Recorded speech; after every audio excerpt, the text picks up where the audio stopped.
Hi hello ನಮಸ್ತೆ, ನಾನು ರಾಜ್ ಅಷ್ಟೇ. ನೀವು ನೋಡ್ತಾ ಇದ್ದೀರಾ centre point Kannada YouTube channel.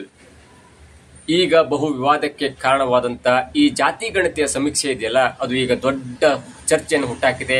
ಜೊತೆಗೆ ಸಿದ್ದರಾಮಯ್ಯನವರು ಹೇಳಿದಂತ ಇದೊಂದು ವಾಕ್ಯ ಈಗ ಎಲ್ಲರ ಲೆಕ್ಕಾಚಾರವನ್ನು ತಲೆ ಕೆಳಗು ಮಾಡುವಂತೆ ಮಾಡಿದೆ.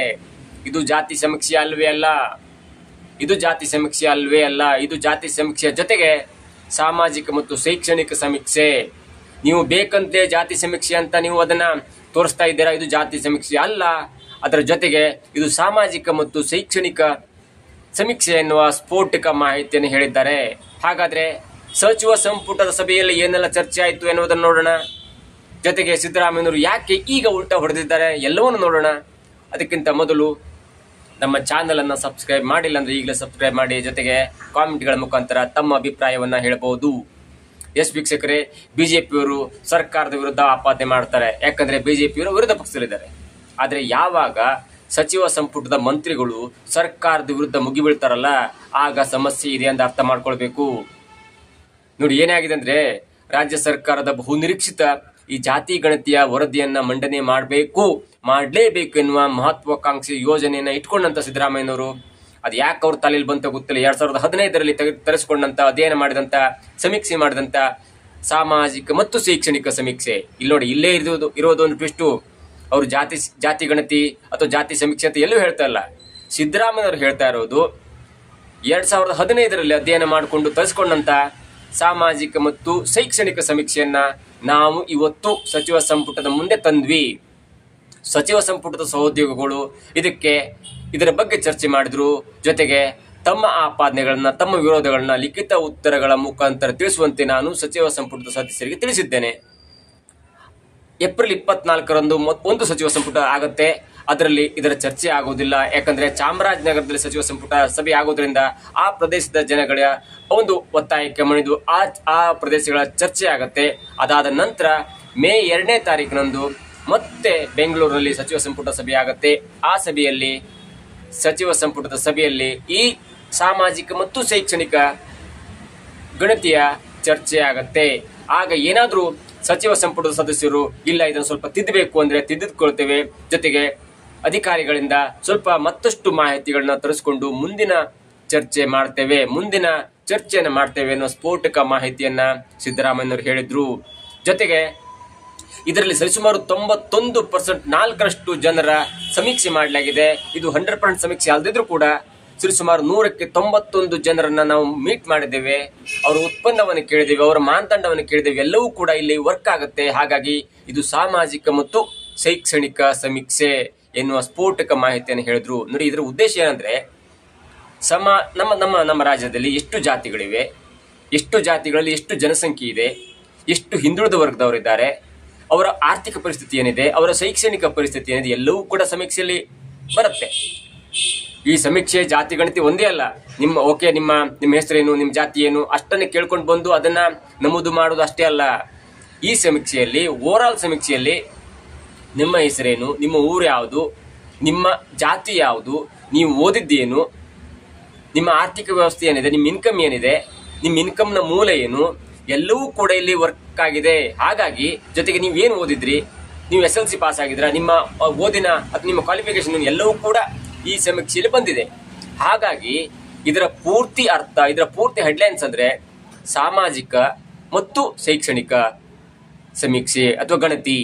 ಹಾಗಾಗಿ ಇಲ್ಲಿ ಬಂದಂತ ಒಂದು ಕಾಂಟ್ರವರ್ಸಿ ಅಂದ್ರೆ ಜಾತಿ ಗಣತಿ.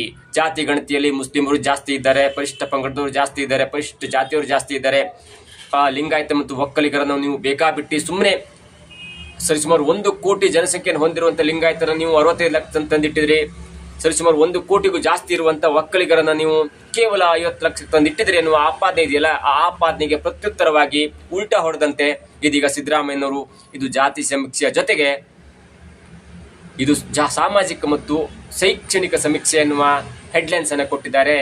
ಅದರಲ್ಲಿ ಜಾತಿ ಸಮೀಕ್ಷೆ ಬರುತ್ತೆ, ಜಾತಿ ಗಣತಿ ಬರುತ್ತೆ ಹೊರತು ಜಾತಿ ಗಣತಿ ಒಂದೇ ಇದರ ಮಾನದಂಡವಲ್ಲ ಎನ್ನುವ ಒಂದು ಮಾಹಿತಿಯನ್ನು ಕೂಡ ಸಚಿವ ಸಂಪುಟ ಸಭೆ ಮುಗಿದ ನಂತರ ತಮ್ಮ ಟ್ವಿಟರ್ ಪೋಸ್ಟ್ ನಲ್ಲಿ ಅಥವಾ ಸಾಮಾಜಿಕ ಜಾಲತಾಣದಲ್ಲಿ ಸುದೀರ್ಘವಾದ ಪೋಸ್ಟ್ ಅನ್ನ ಸಿದ್ದರಾಮಯ್ಯನವರು ಹಾಕೊಂಡಿದ್ದಾರೆ.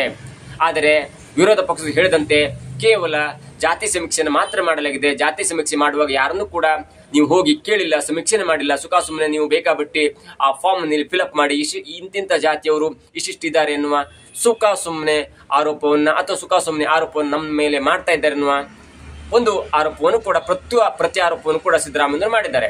ನೋಡಿ, ಇಲ್ಲಿ ಗಮನಿಸಬೇಕಾದಂತ ಒಂದು ದೊಡ್ಡ ವಿಷಯ ಅಂದ್ರೆ, ನಾವೆಲ್ಲ ತಿಳ್ಕೊಂಡಿದ್ವಿ ಈ ಸಮೀಕ್ಷೆ ಆಗಿದ್ದು ಜಾತಿ ಗಣತಿ ಸಮೀಕ್ಷೆ. ಸ್ಕೂಲ್ ಟೀಚರ್ ಬಂದಿದ್ರು ಅಥವಾ ಬೇರೆ ಬೇರೆ ಆಫೀಸರ್ಗಳು ಬಂದಿದ್ರು, ಆ ಊರಿಗೆ ಹೋಗ್ತಾರೆ, ಅವ್ರ ಮನೆಯವ್ರನ್ನ ಮೀಟ್ ಮಾಡ್ತಾರೆ, ಮನೆಯಲ್ಲಿ ನಿಮ್ಮ ಜಾತಿ ಯಾವ್ದಂತ ಕೇಳ್ತಾರೆ, ಅವರು ಒಂದು ಜಾತಿ ಹೇಳ್ತಾರೆ, ಅದನ್ನ ನೀವು ನಮೂದಿ ಮಾಡ್ಕೊಂಡು ಅದನ್ನ ಸರ್ಕಾರದವರು ನಮೂದನ್ನ ಮಾಡ್ಕೊಂಡು ಬಂದು ಈಗ ರಿಪೋರ್ಟ್ ಅನ್ನ ಕೊಟ್ಟಿದ್ದಾರೆ. ಆ ರಿಪೋರ್ಟ್ ನಲ್ಲಿ ಮುಸ್ಲಿಮರು 75 ಲಕ್ಷ ಜನ ಇದ್ದಾರೆ, ಪರಿಶಿಷ್ಟ ಜಾತಿ ಪಂಗಡದವರು 1 ಕೋಟಿ ಜನ ಇದ್ದಾರೆ, ಲಿಂಗಾಯತರು 65 ಲಕ್ಷ ಜನ ಇದ್ದಾರೆ, ವೀರಶೈವ ಲಿಂಗಾಯತರು 65 ಲಕ್ಷ ಜನ ಇದ್ದಾರೆ, ಪಂಚಮಸಾಲಿಗಳು 10 ಲಕ್ಷ ಜನ ಇದ್ದಾರೆ, ಜೊತೆಗೆ ಒಕ್ಕಲಿಗರು ಕೂಡ ಒಂದು 65ರಿಂದ 70 ಲಕ್ಷ ಜನ ಇದ್ದಾರೆ ಎನ್ನುವ ಮಾಹಿತಿ ಇದೀಗ ಸಿಕ್ಕಿತ್ತು. ಆದ್ರೆ ಇದು ಅಷ್ಟಕ್ಕೆ ಸೀಮಿತವಾಗಿಲ್ಲ. ಅವರ ಜಾತಿ, ಅವರ ಶಿಕ್ಷಣ ವ್ಯವಸ್ಥೆ, ಅವರ ಉತ್ಪನ್ನ, ಅವರ ಆರ್ಥಿಕ ವ್ಯವಸ್ಥೆ ಎಲ್ಲವೂ ಕೂಡ ಆ ಸಮೀಕ್ಷೆಯಲ್ಲಿ ಬಂದ್ಬಿಟ್ಟಿದೆ. ಹಾಗಾಗಿ ಇದನ್ನ ಜಾತಿ ಸಮೀಕ್ಷೆ ಅಂತ ಒಪ್ಕೊಳ್ಳಿಕ್ಕೆ ಸಿದ್ದರಾಮಯ್ಯನವರು ಕೂಡ ಸುತಾರಾಮ್ ಒಪ್ತಾ ಇಲ್ಲ. ಇದು ಸಾಮಾಜಿಕ ಮತ್ತು ಶೈಕ್ಷಣಿಕ ಸಮೀಕ್ಷೆ ಅಂತ ಸಿದ್ದರಾಮಯ್ಯನವರು ಹೇಳ್ತಾ ಇದ್ದಾರೆ.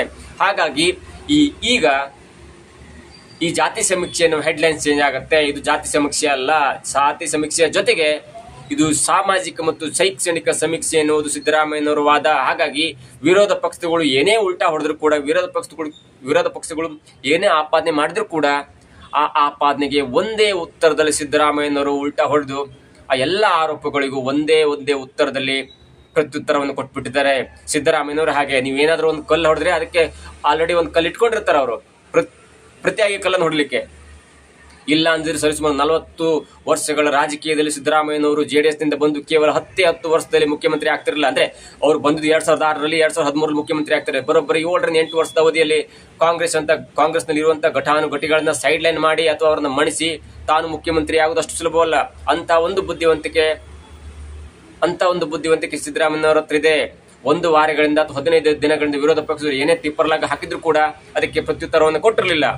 ಈಗ ಕೇವಲ ಒಂದೇ ಒಂದು ಮಾತಿನಲ್ಲಿ ಇದು ಜಾತಿ ಸಮೀಕ್ಷೆ ಹೌದು, ಆದರೆ ಜಾತಿ ಸಮೀಕ್ಷೆ ಒಂದೇ ಮಾನದಂಡವಲ್ಲ, ಇದು ಸಾಮಾಜಿಕ ಮತ್ತು ಶೈಕ್ಷಣಿಕ ಸಮೀಕ್ಷೆ ಅಲ್ಲಿ ಬರುವಂತ ಒಂದು ಕ್ಯಾಟಗರಿ, ಅಲ್ಲಿ ಜಾತಿಯನ್ನು ನಾವು ಕೇಳ್ತೇವೆ ಎನ್ನುವ ಒಂದು ಪ್ರತ್ಯುತ್ತರವನ್ನ ಕೊಟ್ಟು ಇದೀಗ ವಿರೋಧ ಪಕ್ಷದವರ ಬಾಯನ್ನ ಮುಚ್ಚಿಸಿದ್ದಾರೆ. ಆದ್ರೆ ವಿರೋಧ ಪಕ್ಷದವರ ಬಾಯಿ ಮುಚ್ಚಿದ್ರು ಕೂಡ ಈ ಸಮೀಕ್ಷೆಯಲ್ಲಿ ಹೊರಬಂದಾಗ ಲಿಂಗಾಯತರು ಮತ್ತು ಒಕ್ಕಲಿಗರು ಸರ್ಕಾರದ ವಿರುದ್ಧವೇ ತಿರುಗಿಬೀಳ್ತಾ ಇದ್ದಾರೆ.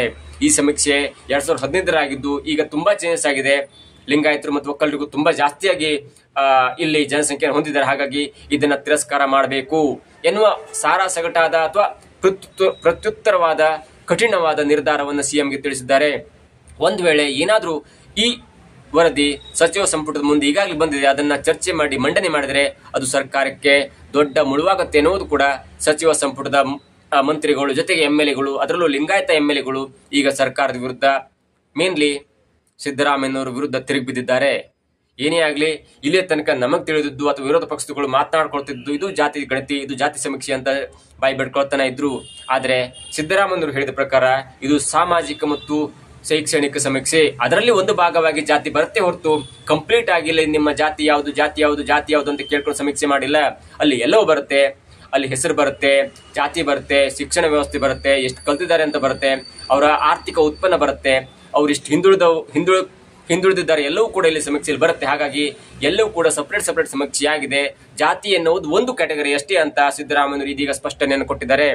ಈ ಸ್ಪಷ್ಟನೆಯಿಂದ ಈ ವಿವಾದ ಅಷ್ಟಕ್ಕೆ ಮುಗಿಯುತ್ತಾ ಅಥವಾ ಮೇ 2ರಂದು ಸಚಿವ ಸಂಪುಟದ ಮುಂದೆ ಬಂದು ಮಂಡನೆಯಾದ್ರೆ ಸರ್ಕಾರ ಪತನವಾಗುವ ಲೆವೆಲ್ಗೆ ಹೋಗುತ್ತಾ ಎಲ್ಲವನ್ನು ಕೂಡ ಕಾದು ನೋಡಬೇಕಾಗಿದೆ. ಇದಾಗಿತ್ತು ಇವತ್ತಿನ ವಿಶೇಷ. ನೋಡ್ತಾ ಇರಿ centre point Kannada YouTube channel.